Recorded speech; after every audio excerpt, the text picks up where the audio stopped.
ये नया क्वेश्चन आ रहा है हमारे सामने AtCoder educational DP contest से। Problem number I, coins. ठीक है, बहुत ही इंटरेस्टिंग सवाल है ये। इस क्वेश्चन से generally I really like to introduce DP with probability. ठीक है, डीपी विथ प्रोबेबिलिटी अगर तुम बेसिक सेंस में सोचो तो, अगर तुम इंटरव्यूज़ के पर्सपेक्टिव से सोचते हो तो एक सेट ऑफ प्रॉब्लम्स होती हैं जो डीपी विथ प्रोबेबिलिटी में लाई करती हैं।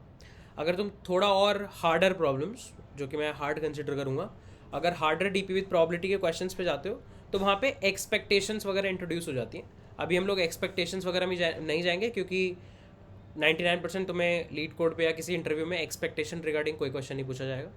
और वो मोस्टली कंपेटिटिव प्रोग्रामिंग में, वो भी तुम लगा लो डिव 2 के डी ई या उसके बाद ही आ रहे होते हैं। ठीक है, मतलब डिव 2 के ए बी सी में भी नहीं आते। तो इसलिए उस पर्सपेक्टिव पे अभी स्टार्ट नहीं कर रहे हैं हम लोग। स्टार्ट करेंगे बेसिक डीपी विद प्रोबेबिलिटी से, जो कि बहुत आसान होता है करना। अगर तुम्हें एक सेट पता है कि अच्छा इस तरीके से प्रोबेबिलिटी वाले क्वेश्चंस को टैकल करना है, तो बहुत ही आसान रहेगा तुम्हारे लिए वो करना। तो इस प्रॉब्लम से स्टार्ट करते हैं और समझने की कोशिश करते हैं ये प्रॉब्लम क्या कह रही है। सो प्रॉब्लम कहती है let N be a positive odd number. आपके पास एक नंबर एन है जो कि एक पॉजिटिव ऑड नंबर है। There are N coins numbered from 1 to n। अब 1 से लेकर n तक n कॉइन्स तुम्हें गिवन है, तुम्हारे पास n कॉइन्स तुम्हारे सामने रख दिए गए हैं। When coin at i is tossed, अब किसी भी ith कॉइन को तुम पकड़ के अगर टॉस कर देते हो, it comes up heads with a probability pi and tails with a probability 1 - pi। अब तुम किसी भी कॉइन को पिक करो, उसको टॉस करो, उसके हेड आने की प्रोबेबिलिटी है pi और टेल्स आने की प्रोबेबिलिटी है 1 - pi। तो तुम्हें ये प्रोबेबिलिटी गिवन होगी हर कॉइन की ना। तुम्हारे पास n कॉइन्स है, हर कॉइन के हेड की प्रोबेबिलिटी pi तुम्हें गिवन होगी, और pi अगर तुम्हें पता है तो टेल्स की प्रोबेबिलिटी तो 1 - pi होगी। ये थोड़ा ऑब्वियस है। Tarot has tossed all the n coins. Tarot सारे के सारे n कॉइन्स को टॉस करेगा। तुम्हें प्रोबेबिलिटी निकालनी है of having more heads than tales.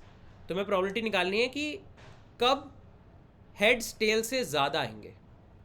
ठीक है, एन तुम्हारे पास ऑड नंबर है, एन 1 से लेकर 2,999 तक आ सकता है। पी आई जो होगा वो एक रियल नंबर होगा, 2 डेसिमल प्लेसेस तक तुम्हें मिलेगा।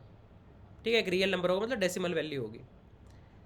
तो देखो, और पी आई की वैल्यू 0 से 1 के बीच में लाई करेगी। तो इनपुट ऐसा आएगा, जैसे 3 है, 3 का मतलब 3 कॉइन्स है। पहले कॉइन के हेड की प्रोबेबिलिटी है 0.30, दूसरे कॉइन के हेड की प्रोबेबिलिटी है 0.60, और तीसरे कॉइन की हेड की प्रोबेबिलिटी है 0.80। तो थोड़े बायस्ड कॉइन टाइप्स हैं, मतलब हर कॉइन का ऐसे हेड की प्रोबेबिलिटी 1/2 नहीं है। मतलब तुमने प्रोबेबिलिटी थ्योरी में इतना तो पढ़ा होगा ना कि अगर तुम्हारा नॉर्मल अनबायस्ड कॉइन है तो उसके हेड की प्रोबेबिलिटी और टेल की प्रोबेबिलिटी बराबर होती है 0.5 बट अगर बायस्ड कॉइन है तो ऐसा हो सकता है हेड की प्रोबेबिलिटी कम हो या टेल की प्रोबेबिलिटी कम हो compare to the other one. तो इस केस में अगर तुम देखोगे कि तुमने 3 कॉइन्स को टॉस करा, तुम्हें बताना है कि क्या प्रोबेबिलिटी है कि हेड टेल से ज़्यादा बार आएगा। तो देखो, अगर 3 कॉइन्स को टॉस करा तो आंसर आना चाहिए 0.612। कैसे यार, एक प्रोबेबिलिटी तो ये है कि तीनों में हेड आ गया, तीनों में हेड आ गया तो this into this into this, ये एक प्रोबेबिलिटी हो जाएगी। एक प्रोबेबिलिटी क्या है, सेकंड और थर्ड में हेड आया, फर्स्ट में टेल आ गया, THH। तो प्रोबेबिलिटी क्या हो जाएगी, 1 - P0 into P1 into P2। दूसरा चांस, तीसरा चांस क्या है कि पहले में हेड आया, दूसरे में टेल आया, तीसरे में हेड आया, तो PI into 1 - PI sorry P0 into 1 - P1 into P2 and so on. इस तरीके से तुम्हारे पास 4 केसेस होंगे कि भाई तीनों में हेड आया, या फिर पहले 2 में हेड आया, लास्ट में टेल आया, लास्ट के 2 में हेड आया, पहले में टेल आया, या फिर बीच वाले में टेल आया, बचे हुए में हेड आया। ये 4 केसेस होंगे। इन चारों केसेस की प्रोबेबिलिटी को तुम ऐड कर दोगे, तुम्हारी वैल्यू क्या बन जाएगी, 0.612। अगर एक ही कॉइन है, एक ही कॉइन है, तब तो उसमें जो हेड की प्रोबेबिलिटी है वही तुम्हारे हेड की प्रोबेबिलिटी है। यहाँ पे तुम देखोगे, यहाँ पे आंसर आ रहा है ये। ठीक है, तो ये प्रॉब्लम गिवन है, तुम्हें प्रोबेबिलिटी निकालनी है कि कब हेड्स टेल से ज़्यादा आएंगे। अगर तुमने एन कॉइन्स उछाले तो क्या प्रोबेबिलिटी है हेड के टेल से ज़्यादा आने की।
to the video. तो प्रॉब्लम को थोड़ा और अच्छे से एक्सप्लोर करते हैं. तो देखो, प्रॉब्लम के कुछ मेन फैक्ट्स क्या हैं.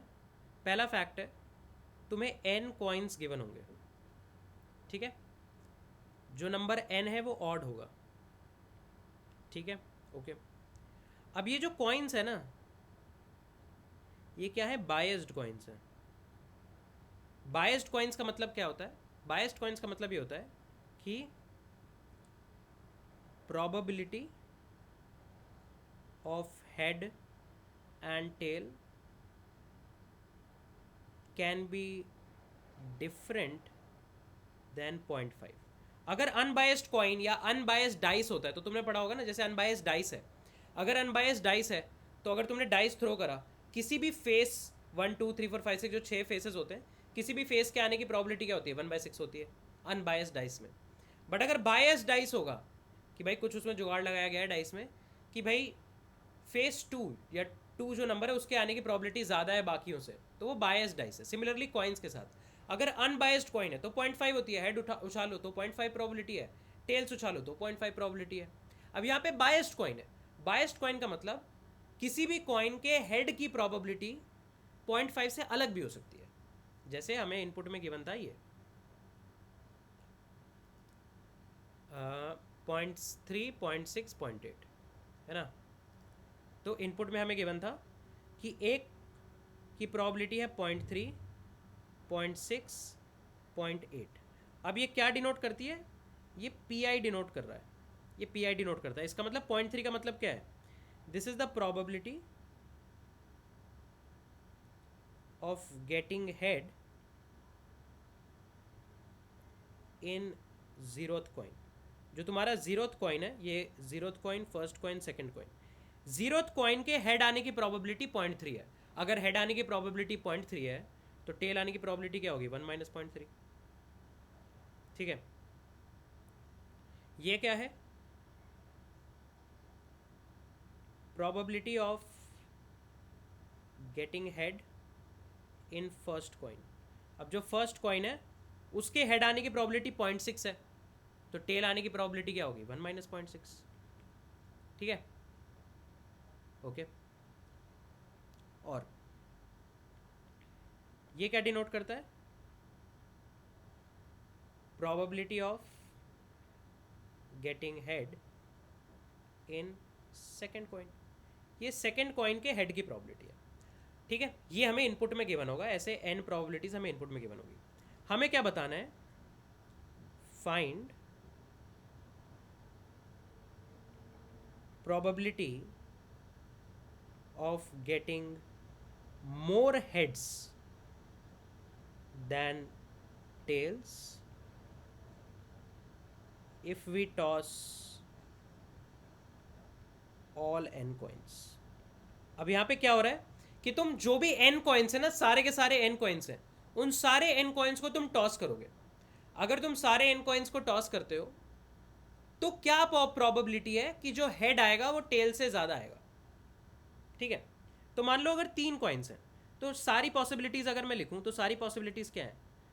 यार तीनों कॉइन में टेल आ गया, या तीनों कॉइन में हेड आ गया, या फिर किसी 2 में हेड आया, 1 में टेल आया, 2 में हेड आया, 1 में टेल आया, 2 में हेड आया, 1 में टेल आया, या फिर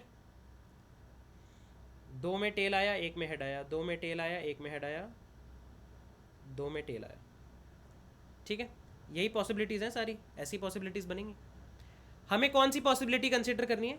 जिसमें हेड टेल से ज़्यादा हो. अब तुम सोचोगे ऑड नंबर देने का मतलब क्या था? अगर ये इवन दे देते, अगर n की वैल्यू इवन दे देते ना, तो एक केस ये भी बनता जिसमें हेड और टेल इक्वल होते. मान लो 4 कॉइन है, 2 टेल आ गए, 2 हेड आ गए, तो इसलिए ऑड दिया है कि हमेशा या तो इवन ज़्यादा होगा या ऑड ज़्यादा होगा. अब तुम देखो, ये हमारे लिए अच्छा केस नहीं है. क्यों? क्योंकि यहाँ पे टेल हेड से ज़्यादा है, यहाँ पे हेड टेल से ज़्यादा है, यहाँ पे हेड टेल से ज़्यादा है, यहाँ पे हेड टेल से ज़्यादा है, यहाँ पे हेड टेल से ज़्यादा है, यहाँ पे टेल हेड से कम है, सॉरी, यहाँ पे टेल हेड से ज़्यादा है, टेल हेड से ज़्यादा है, टेल हेड से ज़्यादा है. तो ये जो 4 केसेस हैं, ये हमारे मेन केसेस हो गए, है ना. इन्हीं 4 केसेस में, सॉरी, हाँ, इन्हीं 4 केसेस में क्या हो रहा है? हेड हमेशा टेल से ज़्यादा आता है. तो हमें प्रोबेबिलिटी निकालनी है कि सारे इवेंट्स में से, ये सारे इवेंट होंगे, अगर मैं ब्रूट फोर्स लगाऊं सारी पॉसिबिलिटी देखूं तो ये सारे इवेंट्स होंगे। इन सारे इवेंट्स में से इन चारों इवेंट के आने की प्रोबेबिलिटी क्या है, तो तुम कैसे निकालोगे? बहुत आसान है, बेसिक प्रोबेबिलिटी। अब यहाँ पे मैं अज्यूम करके चल रहा हूँ कि तुम्हें बेसिक प्रोबेबिलिटी आ रही होगी 0.3, 0.6, 0.8, ठीक है। तो मान लो हमें सिर्फ ये वाले चांसेस देखने हैं, head head head, head tail head, head head tail, tail head head.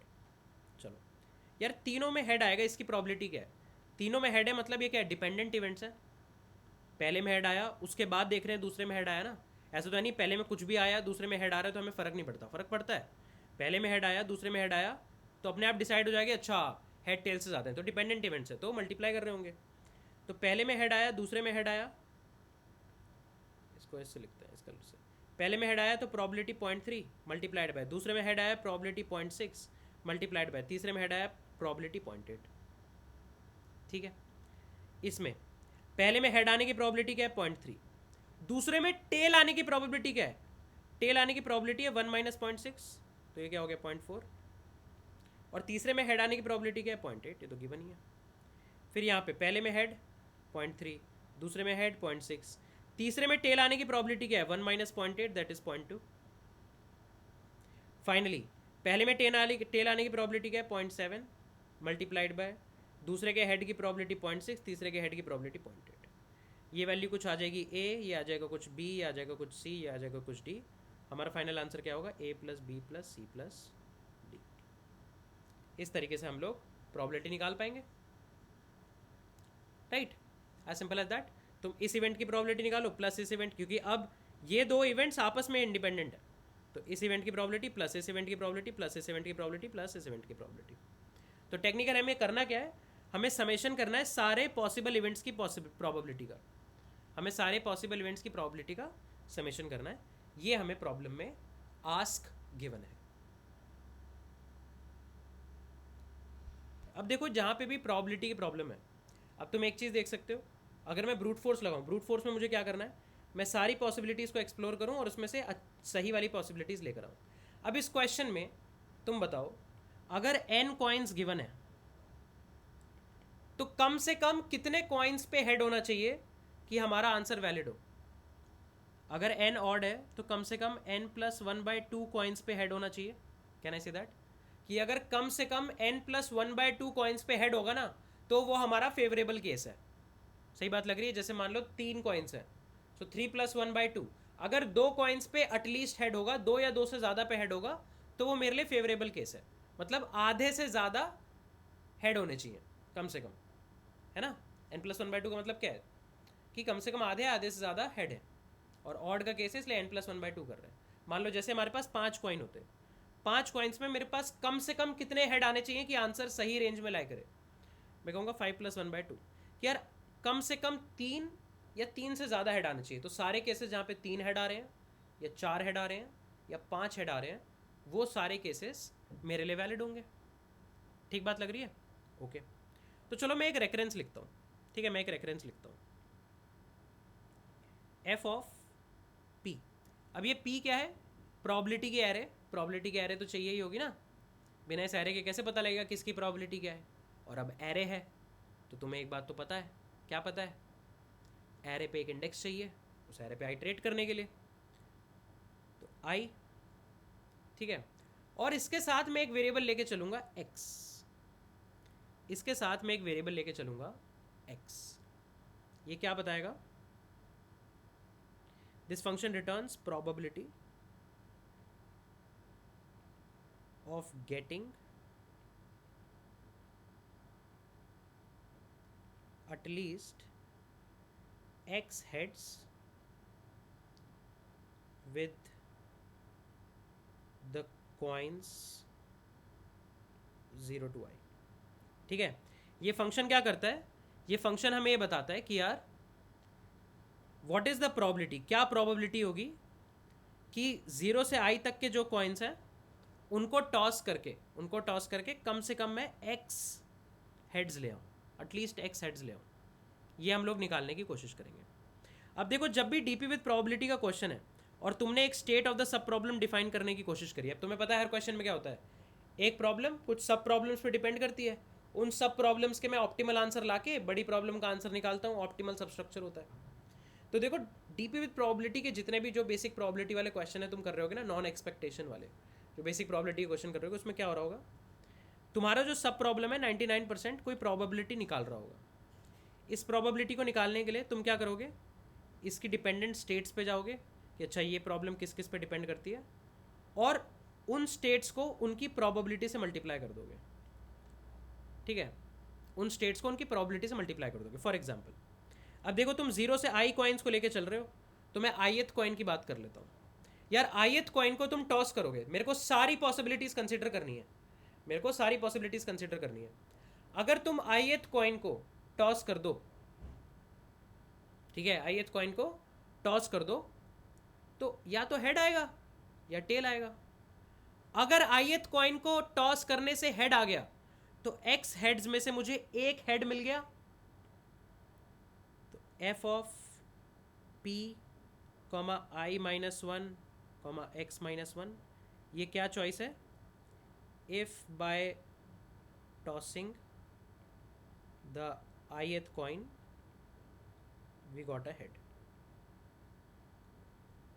ठीक है, अगर आईएथ कॉइन को टॉस करने से हेड आया, तो अब पहले 0 से आई की बात कर रहे थे, आईएथ कॉइन को तो टॉस कर लिया है, तो कौन से कॉइन्स बचे, 0 से आई माइनस वन, तो तुम आई से आई माइनस वन पे जाओगे, और अगर एक हेड मिला, एक हेड मिला, तो एक्स हेड्स में से एक कम हेड तुम्हें ढूंढना है। अब इस इवेंट की प्रोबेबिलिटी क्या है, ये तुम यहाँ पे इवेंट लिखोगे और उसको उसकी प्रोबेबिलिटी से मल्टीप्लाई करोगे, तो इसकी प्रोबेबिलिटी क्या है,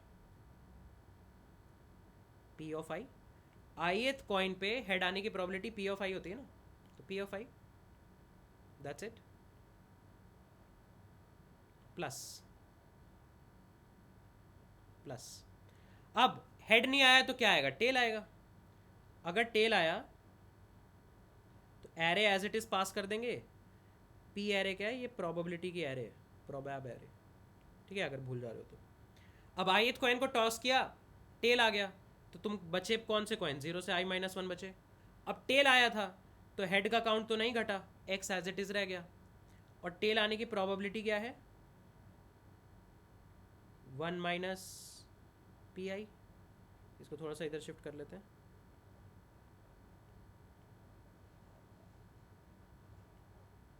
ठीक है, तो इसको क्या करेंगे हम, इसके इवेंट से मल्टीप्लाई कर देंगे, 1 माइनस पी ऑफ आई। तो ये कौन सा इवेंट है, if by tossing the ith coin we got a tell.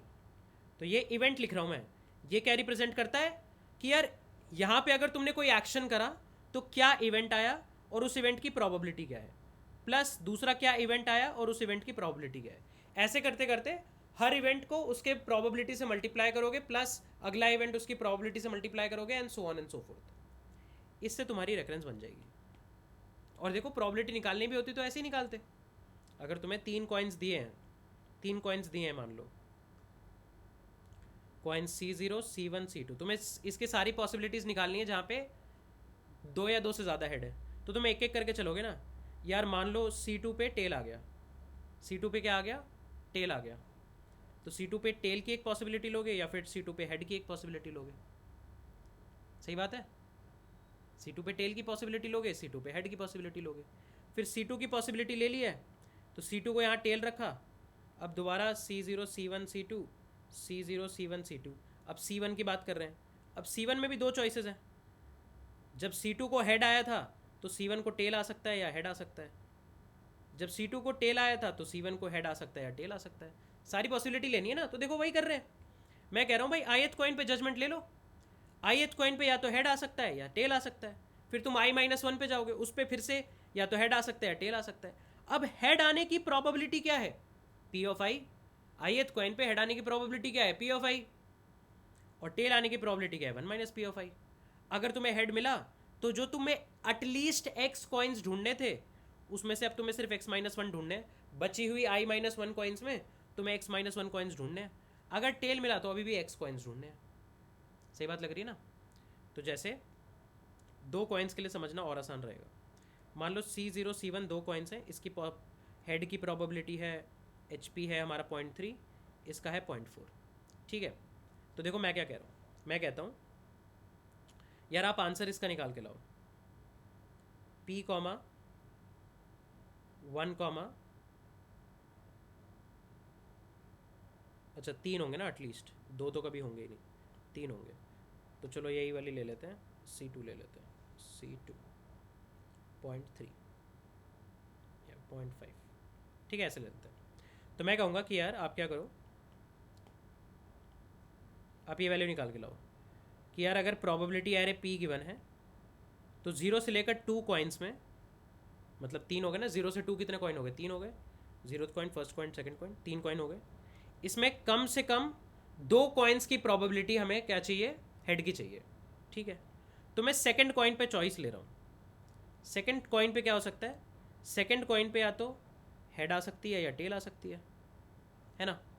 अब हेड के आने की इवेंट क्या है, हेड के आने की प्रोबेबिलिटी क्या है, हेड के आने की प्रोबेबिलिटी है 0.5 मल्टीप्लाइड बाय, अब ये हेड की प्रोबेबिलिटी है, ये हेड की प्रोबेबिलिटी है।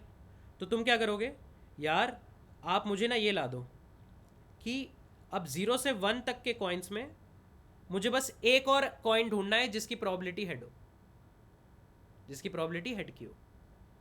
उसकी जो प्रोबेबिलिटी होगी मैं उसकी प्रोबेबिलिटी मल्टीप्लाई कर दूंगा 0.5 से, है ना। और देखो यही कर भी रहे थे हम, जैसे मान लो इसको फिक्स कर देते हैं, इस पे हेड आएगा, इस पे हेड आएगा, इस पे हेड आएगा।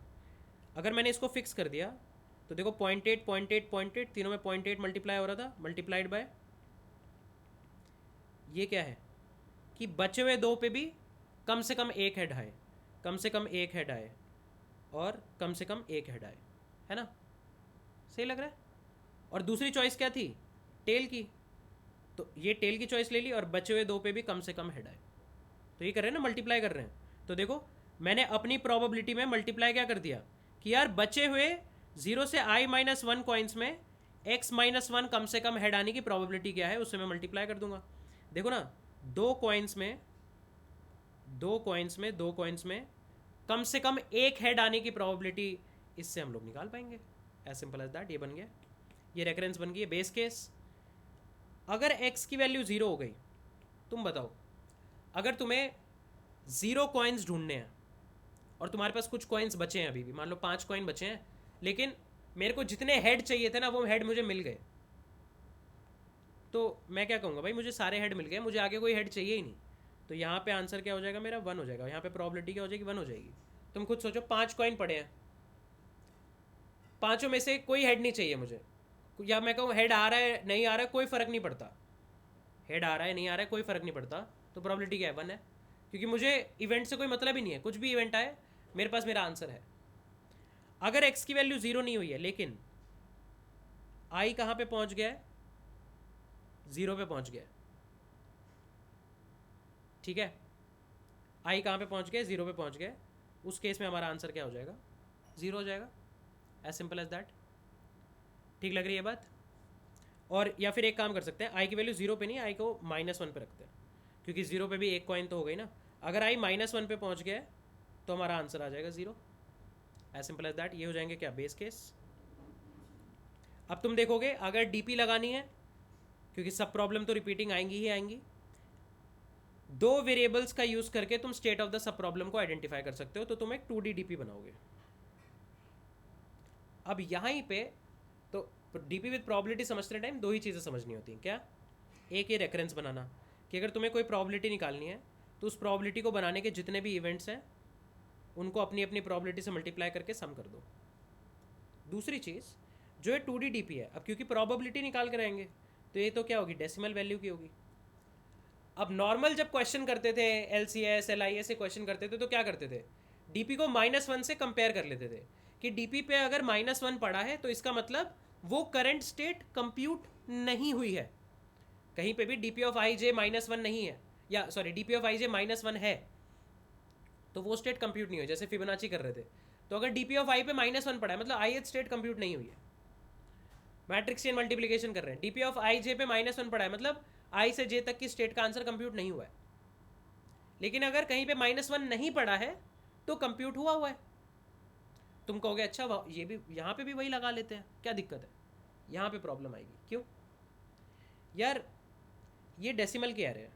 अगर तुम ये करोगे ना D P of I X not equal to -1, ये एक प्रॉब्लमेटिक चेक है। बहुत सारे कंपाइलर्स में, डिफरेंट डिफरेंट लैंग्वेजेस में, जो ये नॉट इक्वल टू -1 है ना, डेसिमल के केस में प्रॉब्लम देगा तुम्हें, नॉट इक्वल टू दोनों। क्योंकि जब तुम दो डेसिमल वैल्यूज़ को कंपेयर कर रहे होते हो ना, ऐसा हो सकता है एक डेसिमल वैल्यू हो 1.3333, एक हो 1.33344442, ऐसे करके कुछ हो, एग्जाम्पल दे रहा हूँ। उस केस में दोनों को अनइक्वल कह देगा। बट तुम तो राउंडेड फिगर में मान लो लेके चल रहे हो, तुम राउंडेड फिगर में लेके चल रहे हो 2 राउंड प्लेसेस तक, तो उस केस में क्या होगा? दो डेसिमल वैल्यू कभी इक्वल कंप्यूट ही नहीं होंगी। ठीक है, इसको कहते हैं प्रिसीजन इशू या प्रिसीजन एरर, कि यार प्रिसीजन की वजह से ऐसा हो सकता है दो डेसिमल वैल्यूज में अगर हल्का सा प्रिसीजन इधर उधर है, जो कि ऑलमोस्ट सेम ही वैल्यू थी, वो उसको डिफरेंट कंसिडर करने लगे।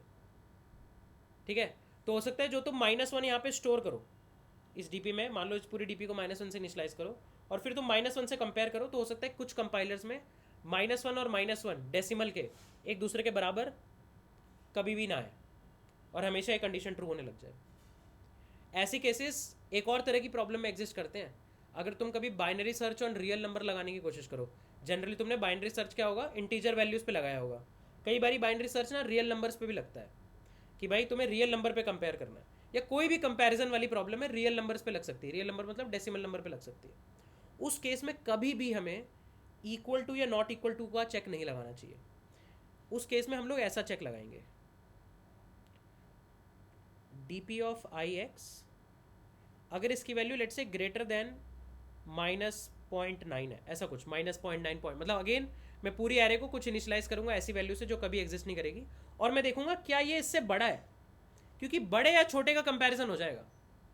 बड़े छोटे का मतलब अगर ग्रेटर नहीं है तो क्या है, लेस देन और इक्वल टू है, उसका कंपैरिजन तो हो जाएगा। बट इक्वल टू के कंपैरिजन में प्रिसीजन इशू आ सकता है।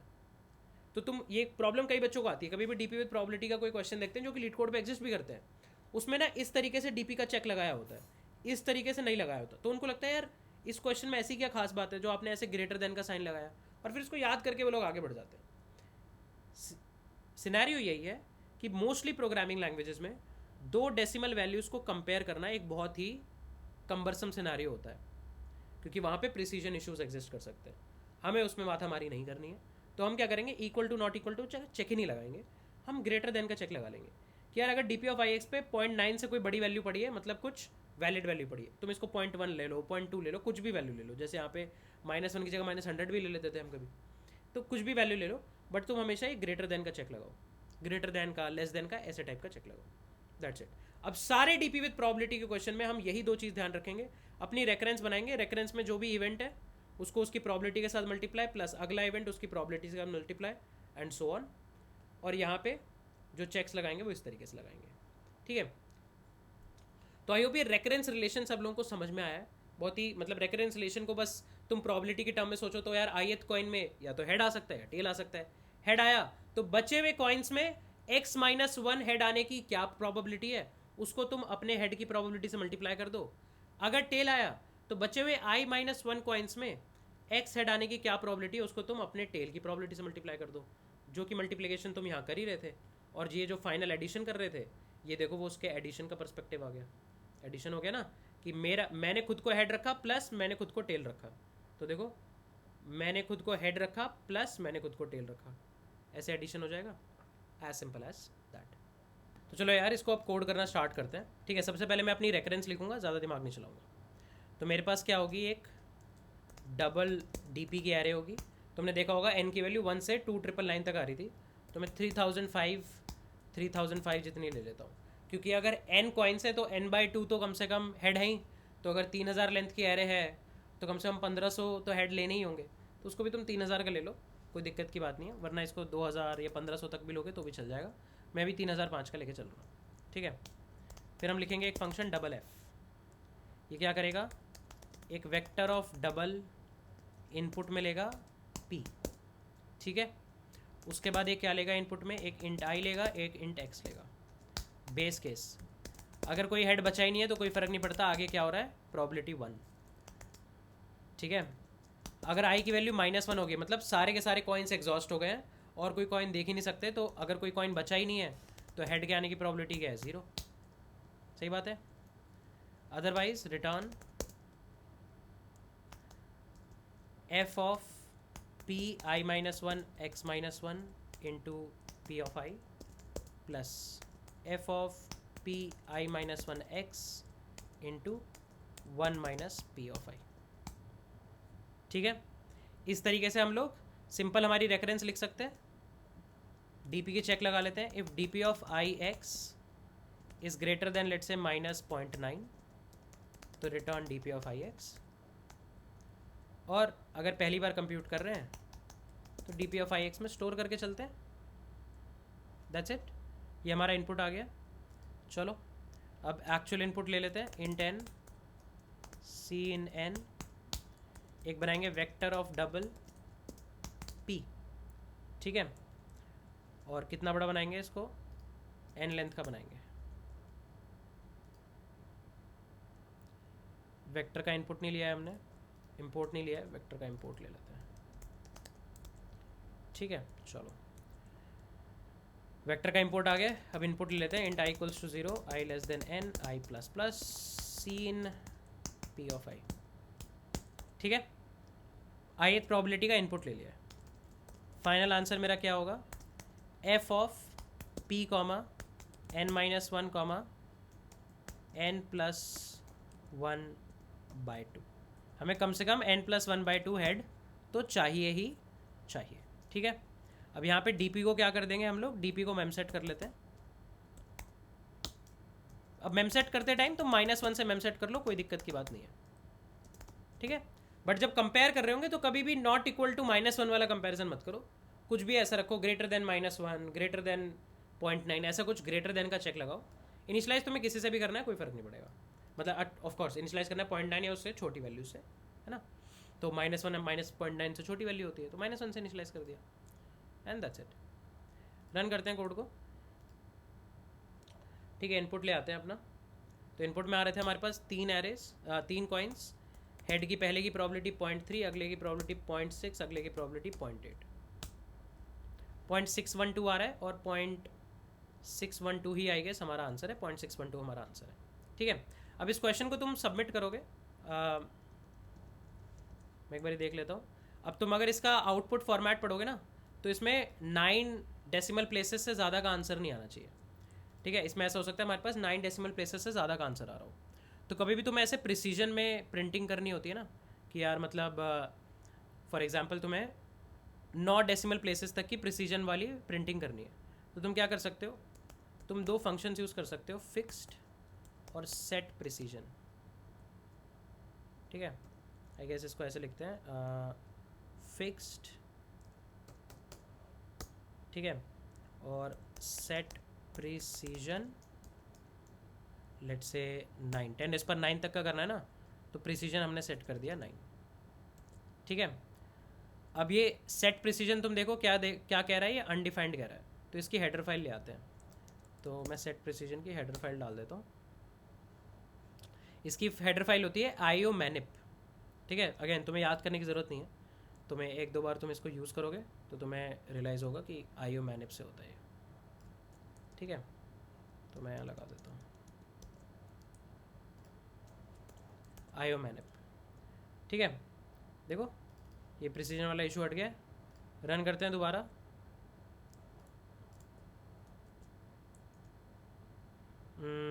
टू आ रहा है, ये देख लेते हैं ये क्या हो रहा है। अच्छा सॉरी, हमने F का कॉल ही नहीं करा ना, F हटा दिया था हमने गलती से। ठीक है, 0.612 ट्रिपल ऐसे 0, 9 डेसिमल प्रिसीजन तक हमारे पास आंसर आ रहा है।